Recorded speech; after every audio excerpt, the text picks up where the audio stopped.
It was interesting. I spoke to the head of the IMF about this when El Salvador made their decisions, and the IMF chief said to me, just because you can do something doesn't necessarily make it a good idea. And I know you can comment on that, but you don't have to, that you went into the IMF and did a presentation to sort of explain to them what you're doing and some of the broader issues and experiences. And I believe you used tortilla chips, raisins and peanuts as part of your presentation. Jack, how was that presentation, and how was the feedback from the IMF? Yeah, well, the IMF should look in the mirror and say that to themselves. This is a true story, Julia. I was in the home of a multi-trillion-dollar asset manager, and this is the story I told to the IMF, is that right now, in order to move money around the world, think of it as cumbersome raisins. There's tortilla chips and all these raisins, and what I did is, if you take the legacy system, you got one tortilla chip on the right, one tortilla chip on the left, right, and there's all these intermediaries in the middle. There's tortilla chips all in the middle with all these raisins that I equated to dollars. They're like all these dollars. You got to pay rent. There's fixed costs. There's T+X settlement. There's 30-cent swipe fees that Visa invented out of the sky. There's no logic to that. They're just bullies.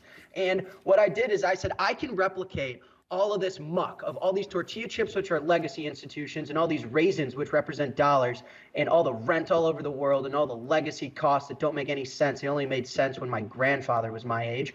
And I can do the same thing with peanuts. And so I took below to the IMF. I said, here's a tortilla chip that wants to send money across the world. Here's a tortilla chip that wants to receive money across the world. And a peanut, which represents Bitcoin, can get it across the world instantly and for free without the muck of Western Union, without the muck of Visa. There's no swipe fee. There's no intermediaries in this monetary network.